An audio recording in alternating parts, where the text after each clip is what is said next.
E aí pessoal, tudo bem? Antônio Kozikowski passando por aqui para comentar a prova de Direito Constitucional. Caiu primeiramente uma questão sobre competência dos entes da federação. E sim, cabe à União, aos estados, ao Distrito Federal e aos municípios preservar a floresta, a fauna e a flora.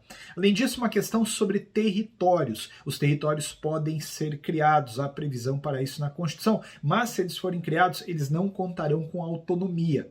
Uma questãozinha também de nacionalidade. Aquela criança da questão poderia ser brasileira nata e, consequentemente, ocupar o cargo no Itamaraty se passasse a residir no Brasil e optasse pela nacionalidade brasileira. Uma outra questão sobre assistência social. A lei era inconstitucional por quê? Porque não pode haver contraprestação para assistência social.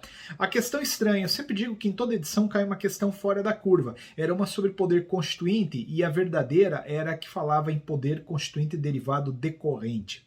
Uma questãozinha também de lambuja sobre inviolabilidade de domicílio. A gente sabe que por determinação judicial não pode a ordem ser cumprida de noite, então essa era a alternativa, aquela ordem judicial era inconstitucional. E por fim, falei inclusive na revisão de véspera, né? Controle de constitucionalidade, decisão de ADI sem pestanejar, é efeito ex tunc, ainda que a decisão não tenha tratado disso. Espero que você tenha ido bem, hein? Tô torcendo por você, te espero lá na segunda fase em Direito Constitucional. Grande abraço! Olá pessoal, tudo jóia, tudo bem? Vamos corrigir a prova do 35º exame de ordem. Coração a mil, mas você vai corrigir e você vai verificar que acertou todas as questões, beleza? Pessoal, a primeira questão aqui se refere ao Marcelo, servidor do estado X. Verificou que a sua conta bancária havia uma retenção maior do imposto de renda. Qual que é a resposta correta? A resposta correta é aquela que dizia que somente o estado X tem legitimidade para figurar no polo passivo dessa ação de restituição de indébito, ok? A próxima questão falava sobre a empresa pública XYZ SA. Resposta correta, são válidas e legais porque o descumprimento da obrigação acessória, mesmo por empresa imune, converte-se em obrigação principal relativamente à penalidade pecuniária. Isso nós falamos ontem no aulão de vocês. A próxima questão fala sobre a Sociedade Empresária Comércio de Roupas ABC Limitada. Resposta correta é que diz que o reconhecimento da prescrição do crédito tributário apenas pela análise dos prazos de lançamento e cobrança judicial. A próxima questão falava sobre o Estado Alfa concedeu lei ordinária, observadas as regras, tal. Resposta correta, não é possível a concessão do benefício fiscal aos automóveis movidos a biogás e mais um pouquinho.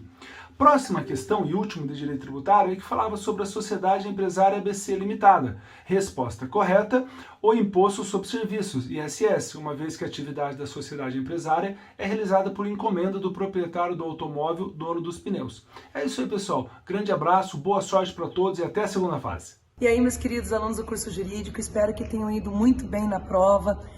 Na minha área de famílias, sucessões e ECA civil, para surpresa da gente, não caiu questão de família diretamente, apesar de todas as civil parecer serem de famílias.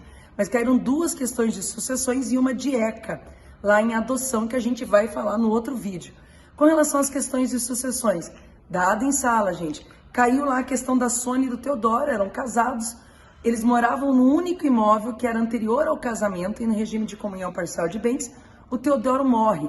E aí os filhos querem mandar a Sônia embora. Qual que era a resposta dessa questão? Que a Sônia tem o direito real da habitação, que cabe para qualquer regime de bens, e independente do direito sucessório que ela possa ter, que tinha porque era comunhão parcial de bens. Então, essa era a resposta, ok, gente? A outra questão de sucessões era a questão lá do Renatinho, que era um influencer e tinha feito um testamento com 16 anos de idade, beneficiando uma fundação, deixando o patrimônio para a constituição de uma fundação. Aqui eram essas duas coisas a serem analisadas.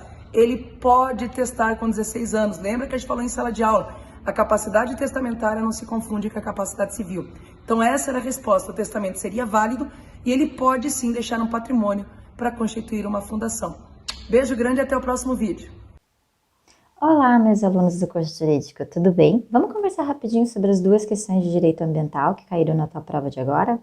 Então, uma das questões, ele falava sobre licenciamento ambiental. Então, ele te contava ali que quem tinha dado licença ambiental para aquele empreendimento tinha sido o órgão ambiental do estado, estadual. Mas na hora que deu alguma coisa errada, que precisou aplicar uma multa, quem foi lá e aplicou a multa foi o órgão municipal. E aí as alternativas ele te dizia se isso era possível ou não. Então vamos lá. A Constituição Federal fala que a competência entre os órgãos federados para questões ambientais é concorrente. Então não tinha problema nenhum que o órgão ambiental do município tivesse aplicado essa multa. E a Lei Complementar 140, ela ainda diz pra gente assim, que nesses casos, no artigo 17, parágrafo 3º, vai dizer assim, que nesses casos em que o órgão ambiental que deveria ter aplicado a multa, que é o mesmo que licencia, então deveria ter sido o estadual, mas ele não faz, não tem problema que outro venha e faça. Então não era ilegal o que o município fez, e não tem essa questão de, depois o órgão estadual vem e aplica a multa, anula com a do município. Isso não existe, tá? Se o órgão que deveria ter autuado não autuou, outro veio e autuou. Pronto, tá valendo aquele. Essa que era a alternativa correta, tá bom? E a segunda questão de direito ambiental era uma questão que falava sobre responsabilidade civil. Lembram o quanto eu brinco com vocês em sala? Pega a tua canetinha de purpurina agora que é a hora de marcar aqui. Por quê? Porque a única responsabilidade por dano ambiental que é objetiva é a responsabilidade civil. E a questão ela era bem nesse sentido, porque ela te dizia assim, você é o advogado e você vai ter que dizer se o seu cliente assina ou não assina um acordo com o MP, nesse caso de ação civil pública. Então ele estava na esfera de responsabilidade civil. E só tinha uma alternativa que dizia que a responsabilidade por dano ambiental na esfera civil é objetiva, fundada na teoria do risco integral, que quer dizer o quê? Que a gente não aceita nenhuma excludente de responsabilidade. Não me vem dizer que a barragem só rompeu porque choveu um absurdo que nunca antes tinha chovido. A gente não aceita nenhuma excludente de responsabilidade na esfera civil. Por quê? Porque a responsabilidade é objetiva, certo? Espero que vocês tenham feito uma excelente prova. Um beijo para vocês e até a próxima!